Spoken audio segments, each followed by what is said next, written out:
बिस्मिल्लाहिर्रहमानिर्रहीम। आज का जो हमारा लीगल वे टीम की तरफ से टॉपिक है वो है बेल।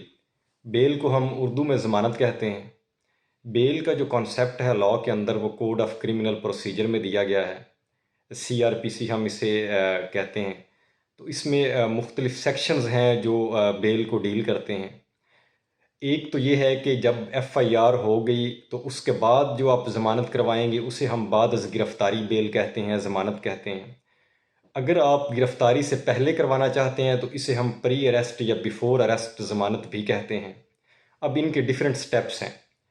जो प्री अरेस्ट बेल है गिरफ्तारी से पहले, यानी कि जब कोई अकरंस हुआ, अकरंस के बाद एफआईआर हो गई, तो एफआईआर होने के बाद जैसे ही आपके नॉलेज में आया कि मुझ पे एफआईआर हो गई है, तो आपने अगर प्री अरेस्ट ज़मानत करवानी है तो आपने डिस्ट्रिक्ट एंड सेशन कोर्ट में जाना है। तो वहाँ पे आपने कोई भी लायर जो है उसको हायर करना है और अपनी एप्लीकेशन के थ्रू बेल मूव करनी है वहाँ पर प्री अरेस्ट के लिए। और अगर आप गिरफ्तार हो गए हैं तो फिर उसके डिफरेंट मराहल हैं कि जो ऑफेंसेस 3 साल से कम सज़ा है तो वो फिर मजिस्ट्रेट के पास, इसी तरह फिर कुछ ऑफेंसेस हैं कि आपने डायरेक्ट सेशन कोर्ट में जाना है बेल के लिए। तो अगर आप गिरफ्तार नहीं हुए तो आपने प्री अरेस्ट बेल दायर करवानी है, तो आपने डिस्ट्रिक्ट एंड सेशन कोर्ट में रिज्यू करना है। अगर वहाँ से आपकी बेल ज़मानत जो है वो खारिज होती है तो फिर आपने ऑनरेबल लाहौर हाई कोर्ट के अंदर या मुतलका प्रोविंस की जो भी हाई कोर्ट है वहाँ पे जाना है। वहाँ से खारिज हो जाती है तो फिर आपके पास फाइनल अपॉर्चुनिटी है सुप्रीम कोर्ट की, आपने वहाँ पे जाना है।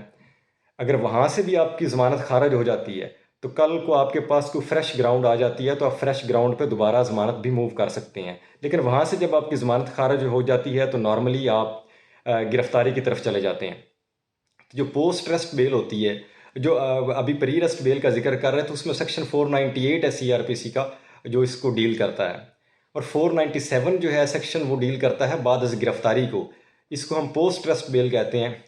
और बाद अज़ गिरफ्तारी बेल जो है ये आपके गिरफ्तार होने के बाद जो है वो दायर की जाती है।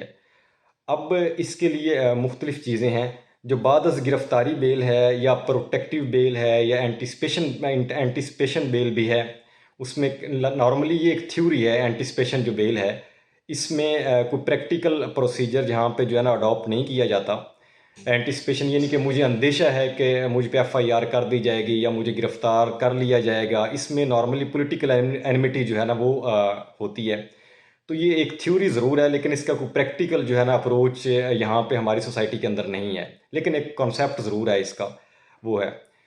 तो जो प्रोटेक्टिव बेल होती है, प्रोटेक्टिव बेल इसलिए दी जाती है कि मिसाल के तौर पे कि एक शख्स जो है वो अपनी जुरिस्डिक्शन से बाहर है, तो वहाँ पे उसको इन्फॉर्मेशन मिलती है कि मुझ पे एफआईआर जो है वो मेरे एरिया में हो गई है, तो वो मुतलका वहाँ की कोर्ट जो हाई कोर्ट है वहाँ पे जाएगा। ये protective bail honourable high court ही अलाउ करती है। वो हाई कोर्ट में जाएगा और वहाँ पे अप्रोच करेगा हाई कोर्ट की रजिस्ट्री ब्रांच में कि इस तरह फ़लाँ एरिया में फ़लाँ जो मेरा एरिया है वहाँ पे मुझ पे एफआईआर हो गई है, तो वहाँ पर मैंने जाना है, तो मुझे ख़दशा है कि मुझे रास्ते में पुलिस गिरफ़्तार ना कर ले। तो वहाँ जाने तक जो है ना उसको फिर ऑनरेबल कोर्ट उसका टाइम ड्यूरेशन चेक करती है कि उसको अगर लाहौर से इस्लामाबाद के लिए निकलना है तो कितना टाइम लगेगा। जदीद दौर है, आप वैसे नॉर्मली 5-6 घंटे में चले जाते हैं, लेकिन वो 3-4 दिन के लिए उसे अलाउ कर देते हैं। फिर वहाँ पर जाकर आपने प्री अरेस्ट बेल दायर करनी है। और प्री अरेस्ट या पोस्ट अरेस्ट बेल जो है इसके लिए आपकी ग्राउंड्स जो हैं वो थोड़ी सी डिफरेंट भी हैं। अब इसमें नॉर्मली चेक किया जाता है कि इस मुलज़म का सबका रिकॉर्ड क्या है।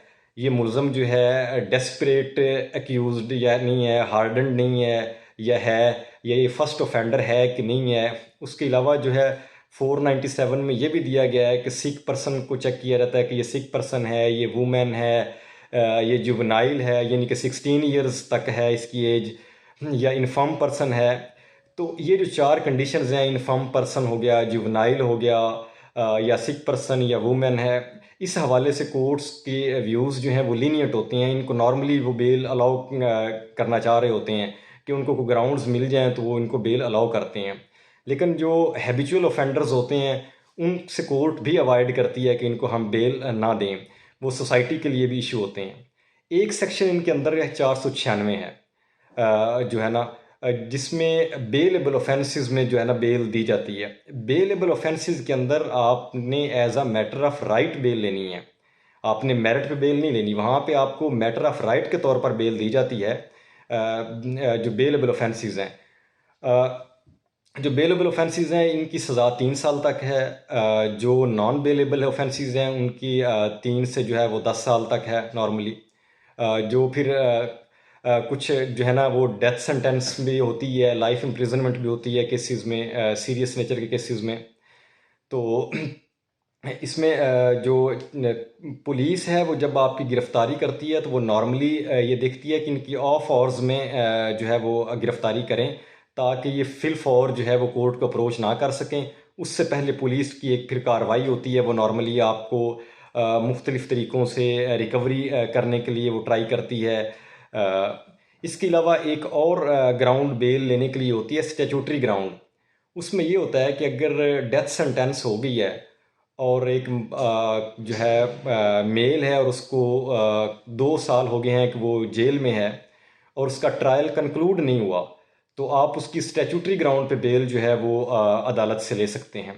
और अगर वो खातून है और उसको डेथ इम्प्रिजनमेंट हो गई है या डेथ सेंटेंस हो गई है, तो आप और वो उसका ट्रायल कंक्लूड नहीं हुआ और तकरीबन 1 साल गुजर गया है, तो आप ऑनरेबल कोर्ट से रिज्यू कर सकते हैं उसकी बेल के लिए कि इसको 1 साल हो गया और ट्रायल कंक्लूड नहीं हुआ।